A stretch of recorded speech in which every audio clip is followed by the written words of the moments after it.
I am Ferdinand Marcos, and I am the President of the Republic of the Philippines. I stand today on behalf of 110 million Filipinos. And hello, universe, it's me again. Shout out sa inyo mga kababayan. Ayan, lalo na po sa mga Marcos loyalists and supporters. But anyway guys, alam po natin, very controversial ito si Pastor Kibuloy. Naluloka tayo talaga sa mga statement niya. Bakit? Inahabol daw siya ng mga babae. Naku, naloka. Ano yan, guwapings? So anyway, dahil dyan mga kababayan, in-upload ko yung halos full speech niya kahapon. So narinig niyo po yung kanyang mga statement. Ang isa sa pinagre-reactan ko doon, dinadamay niya po si Pangulong Marcos Jr.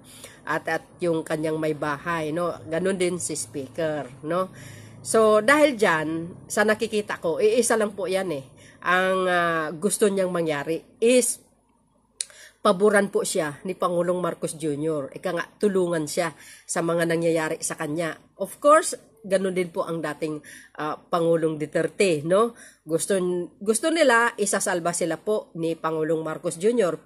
Pero guys, hindi po pwede po yun. Kasi mayroon tayong batas na sinusunod dito. At si Pangulong Marcos Jr. wala pong kinalaman dyan sa kaso ni Pastor Kibuloy sapagkat bago maging Pangulo ang Pangulong Marcos Jr., kaso niya na po yan doon sa Amerika. So walang kinalaman si Pangulong Marcos Jr. Diyan sa kanyang mga kaso na hindi natin alam kung bakit idinadawit niya, sinisisi niya ang gobyerno na nakasabwat daw, ayan, sa gobyerno ng Amerika at ang gobyernong Marcos. Maling-mali po yan maling-mali yang ginagawa ni Pastor Kibuloy. Gusto lang po siya natulungan ni Pangulong Marcos Jr. na isalba, nakausapin ng, parang ang dating kausapin ng House, kausapin ng Senado, ang PNP, ang DOJ, wag nyo na ituloy. Parang ganun ang dating para sa akin. Pero hindi po mangyayari yun. Sapagkat si Pangulong Marcos Jr. sumusunod po sa batas yan. Dahil pag once na ginawa ni Pangulong Marcos Jr., siya po ang malalagay sa alanganin sa taong bayan. Katakot-takot na batikos. Pagpaboran niya yan, si Pastor Kibuloy at yung dating Pangulong Digong. Hindi pwede po yun. Kaya galit na galit sila sa Pangulong Marcos Jr. na hindi naman siya ang nagsupit na. Alam po natin, ang talagang nagpupursige sa pagsusubbi na sa kanya, mga kababayan, ang House at ang Senado. Sa House naman, tungkol po dito sa kanyang media network, dahil may violation. Kaya ganun nga ang sinasabi ng Kamara na kailangan humarap si Pastor Kibuloy. Ngayon naman sa Senado, ang kaso naman dito kung bakit isusupina siya guys, dahil po dito sa aligasyon ng isang dati niyang tauhan sa pangalan Rini, na talagang yung pagmamaltrato, nako mga kababayan, ang daming kaso laban kay Pastor Kibuloy. Mabigat po ang mga aligasyon. At ang masaklap pa dito mga kababayan, idinamay ito si dating Pangulong Duterte at si VP Sara dahil pumupunta daw sila sa Glory Mountain na kumukuha ng armas. Correct me if I'm wrong, yun yata ang pagkakaintindi ko, So, paanoorin nyo guys itong paghearing sa Senado ni Senator Risa Ontiveros at tinanong itong mga witness. Nako, mga kababayan, Ngayon, ang sa akin lang naman kay Pastor Kibuloy na sana po, wag niyo po idamay ang Pangulo. Wala po siyang kinalaman. Kaso niyo na pa po yan noon sa panahon ni dating Pangulong Duterte.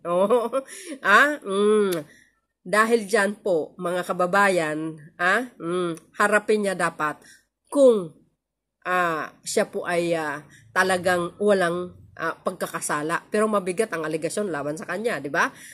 Harapin niya. Harapin niya. Kung wala siyang pagkakasala, di absuelto. Pero kung yung aligasyon sa kanya ang mabigat, ay talagang ididiin siya na may katunayan, may patunay talaga na siya nagkasala, di siyempre guys, saan bang punta natin? Di kulong. Ganun lang kasimple po yun. Di ba? Harapin niya. Para lang maisalba niya yung sarili niya. Ganun lang. So, dahil dyan, ang concern ko lang dito, kung bakit ako nagre-react, kasi dinadamay ang Pangulong Marcos Jr. Wala sa kinalaman, Kaya ngayon, todo banat sila ng banat, sa Pangulong Marcos Jr. Pero mahirap nyo tibagin yan kasi lalo ngayon at maganda ang kanyang performance at gumaganda ang ekonomiya ng bansa, aba, hindi papayag ang majority ng taong bayan. Ha? Na kaya nyong paalisin sa kanyang pwesto. Ay sos, Maria Joseph, marami po ako napanood guys na parang nagkakaroon po ng pagmamarcha kasi sabi nga nila, Sara na. Mayroon ako pinost sa aking community. Pero to lang masasabi ko, taga nyo sa bato. Puti pa ang uwak bago mangyari po yun. Hindi na mangyayari yan. Iba noon, iba ngayon. Pakatandaan yun. Ilagay nyo yan sa kukutin nyo. Huwag kayong atat na atat sa 2028. Okay? Idaan natin sa magandang proseso, wag sa dahas. Dahil, gising na po ang taong bayan. Wag na nating hayaan na manggugulo ang mga salot sa lipunan.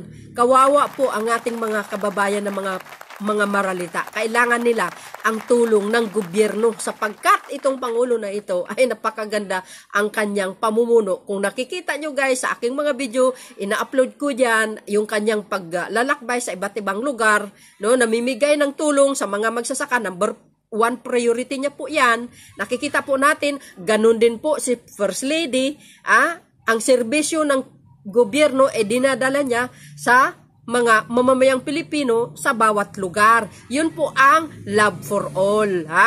Caravan. Nung isang araw, nasa Pampanga siya, sa Florida Blanca. Nagpaabot ng tulong not only sa libreng konsulta, libreng gamutan, marami po ang ahensyang gobyerno na kasama po niya. Hindi lang po yan, nakita naman po natin si Speaker, naglalakbay din po, o nagbibigay din ng kaukulang tulong sa ating mga magsasaka. Nung isang araw, galing po siya ng Sikihor. Nabigay siya ng mga libreng bigas, mga kasasistan sa mga talagang nangangailangan. Ito po ang maganda. Nagtutulungan po sila pero panay banat itong mga alipores ni Boy Pintanel, mga kababayan, sasabihin pa, piling presidente daw si Speaker. Bakit? Masama ba?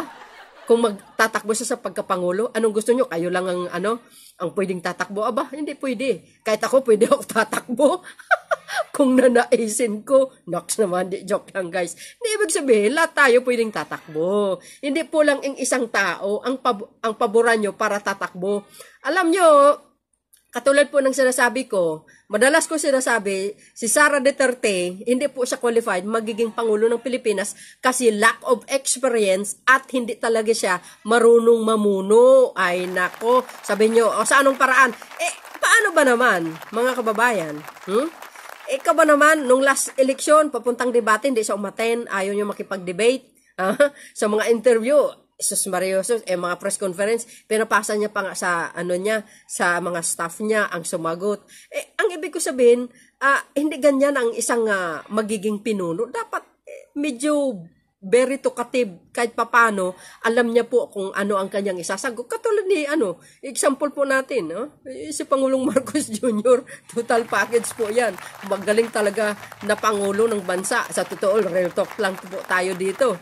Ang hindi lang talagang hindi in-appreciate yung mga magagandang nagagawa ni Pangulong Marcos Jr., yung mga anti-Marcos guys, dalawang grupo yan, kulay yellow at saka verde. Alam nyo naman po yan, So dahil dyan, mga kababayan, nagsalita din ng PNP, na makipagtulungan sa pag-issue ng, guys, yung arrest warrants again kay Pastor Kibuloy.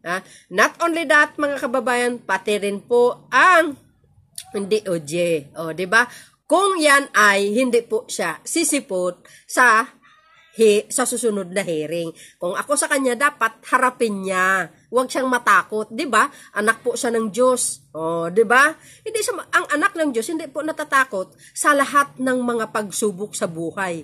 Kailangan niyang harapin. Dahil doon mo makikita na isang matatag ang pananampalataya niya sa Panginoon. Harapin niya 'yon, sagutin niya ng maaliwalas galing sa kanyang puso. Kung talagang walang siyang pagkakasala, siyempre guys, absuelto siya. Pero kung mayroon man, katulad ng sinasabi natin, 'di ba?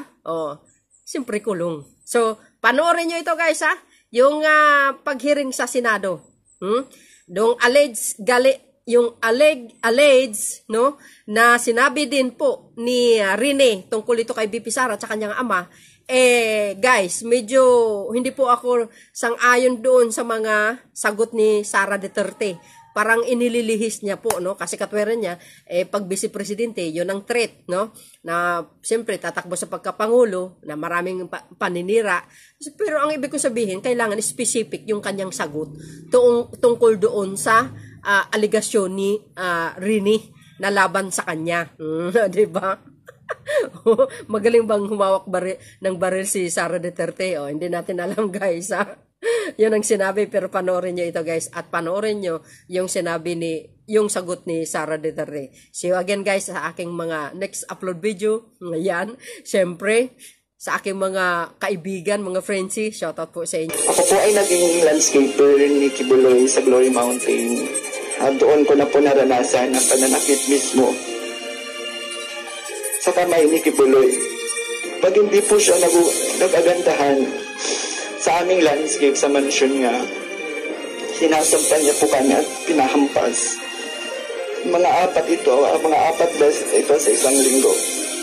Dito rin daw dinadala ng religious leader ang iba't ibang uri ng baril kung saan nakita rin umano niya ang mga Duterte. Minsan po pupunta din po doon si former President Rodrigo Duterte at former Mayor, Davao Mayor Sara Duterte. At pag umaalis na po sila doon sa Glory Mountain, dala na po nila yung mga bag.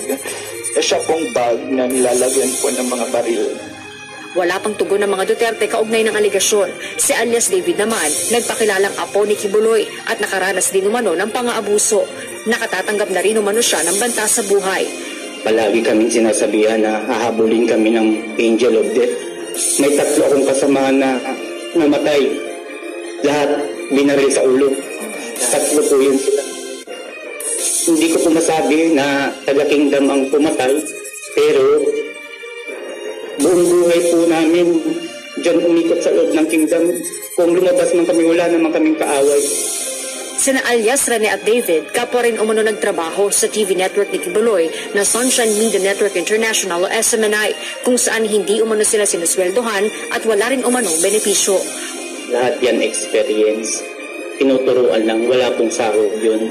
Kahit po yung mga reporter dyan at yung mga angkor, wala rin sahod po dyan. Pero yung mga main angkor, katulad dati ni Mike Abe, may sahod yun.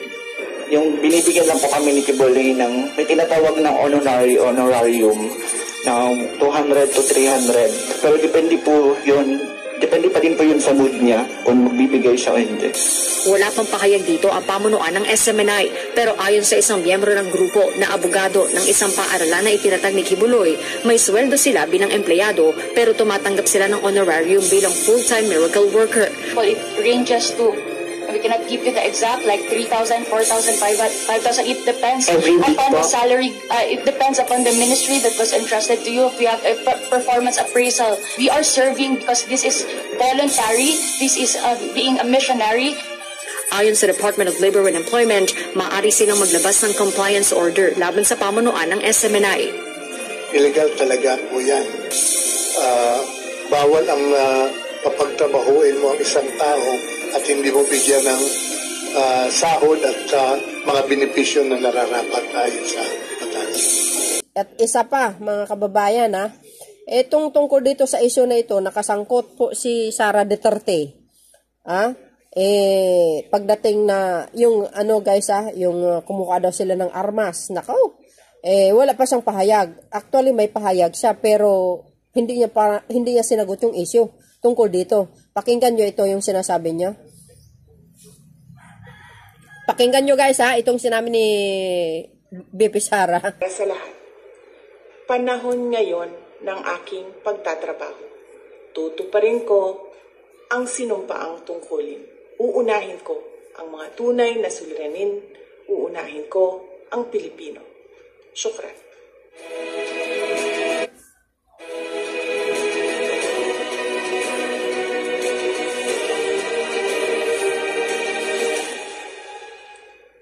Mga kababayan, Assalamualaikum.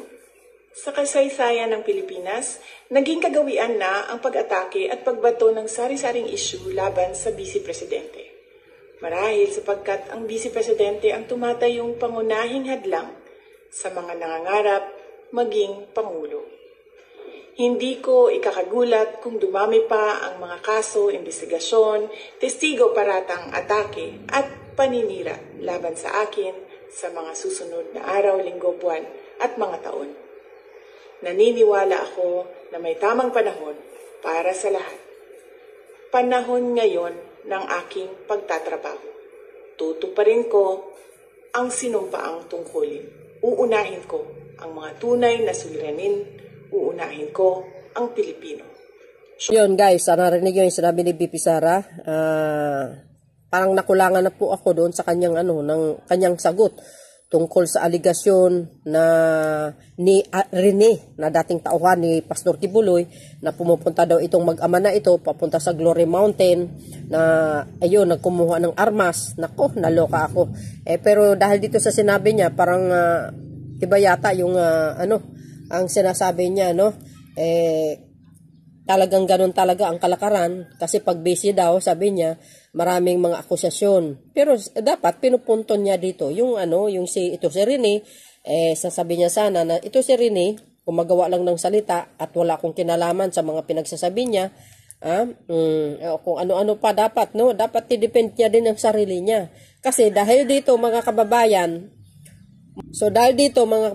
masisira ang pangalan ni Sara Duterte. Tandaan niyo po yan.